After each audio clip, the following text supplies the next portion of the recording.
তোমার নাকি রহমান নামের একটা দরওয়াজা আছে রে আল্লাহ। আমার জীবনে এমন কোন গুনাহ নাই যে গুনাহ আমি করি নাই রে আল্লাহ। আমার হাতের দিয়ে তাকায় দেখি গুনার কারণে আমার হাতগুলো নাপাক হয়ে গেছে। আমার জবানের দিয়ে তাকায় দেখি গুনার কারণে আমার জবানটা নাপাক। গুনাহের কারণে আমার চোখ দুটো নাপাক। আমার গুনাহ করার কারণে আমার অন্তরটা নাপাক। গুনাহের কারণে আমার পা দুটো নাপাক।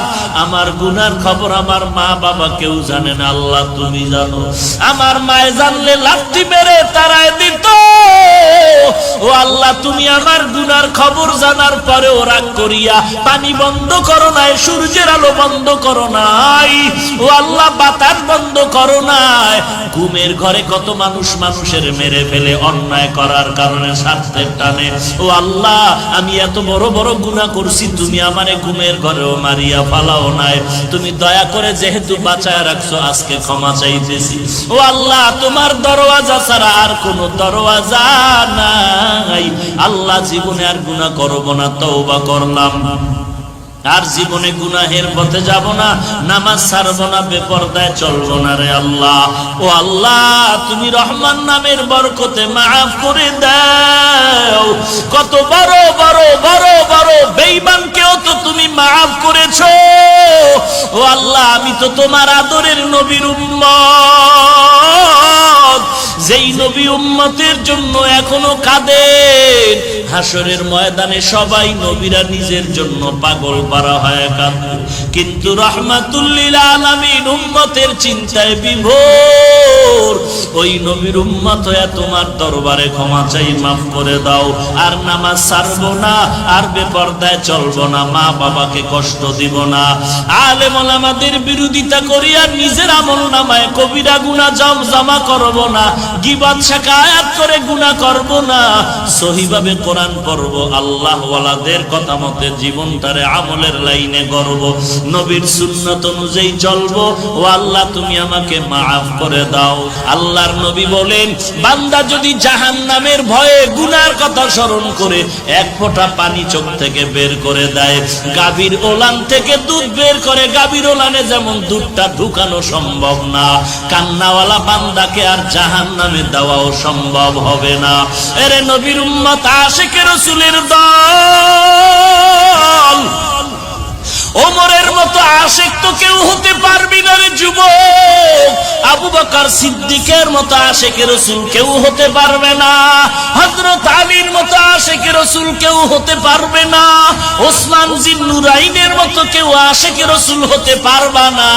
সেই ওমর, সেই আবু বকর, সেই আলী, সেই ওসমান, যাদের নামে জান্নাতের সুসংবাদ জমিনের মধ্যে দেওয়া আছে, ইতিহাসটা পড়িয়া দেখ, মরণ পর্যন্ত আবু বকরের শুধু কান্না কান্না কান্না আর কান্নার আওয়াজ। কেন আবু বকর কাঁদে, কেন ওমর কাঁদে, কেন ওসমান কাঁদে, কেন হযরত আলী কাঁদে? কান্নার একটাই কারণ, কবরে আমি একা কেমনে থাকবো। কি উপায় হবে আমার মরণে, কেমনে একা থাকবো আধার কবরে। এ জীবনে না করিলাম বন্দেগি,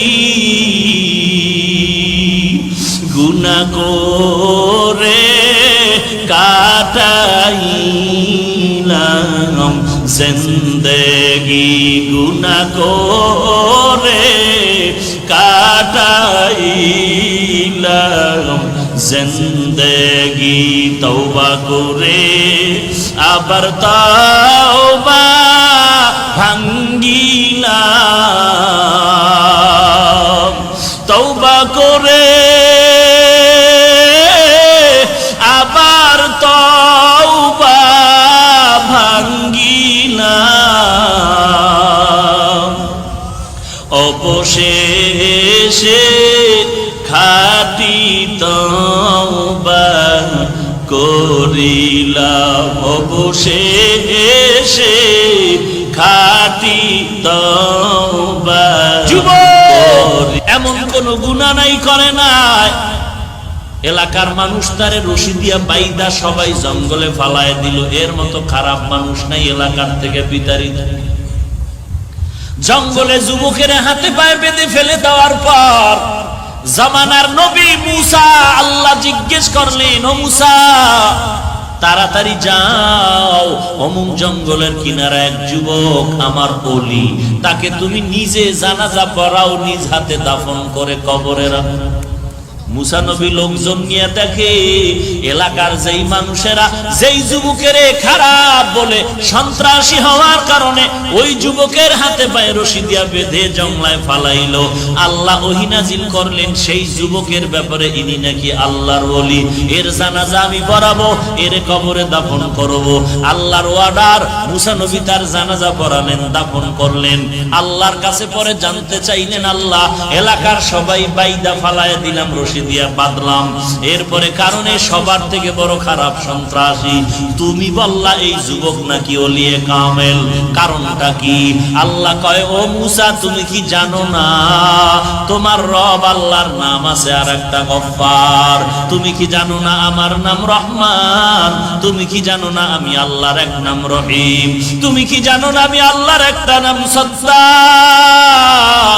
এলাকার সবাই যুবকের বেঁধে জঙ্গলের মধ্যে যখন ফালায় গেল, ওই যুবক অসহায়ের মতো এমন কান্নার আওয়াজ, আমি আল্লাহর দিকে মনোনিবেশ হয়ে বলেন, আল্লাহ আমার মা নাই, বাবাও নাই, আমার মা দরজা বন্ধ করে আমারে তাড়ায় দিল, আমার বাবায় তাড়ায় দিল।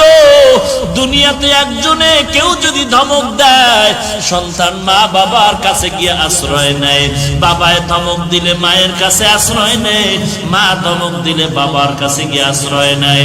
আজ আমার কপাল এত খারাপ, এলাকাবাসীও তাড়ায় দিল, মা বাবাও তাড়ায় দিল, আশ্রয়ের কোন দরজা নাই। তবে আল্লাহ আমি ওলামায়ে কেরামদের বয়ানে শুনেছি ফাঁকে ফাঁকে, ও আল্লাহ তোমার নাকি গফফার নামের একটা দরজা আছে। আল্লাহর কাছে খাঁটি অন্তরে তওবা করো রে যুবক, ও পর্দার আড়ালের মা ও বৃদ্ধ বাবাজিরা, দুনিয়াটা কিছুই না।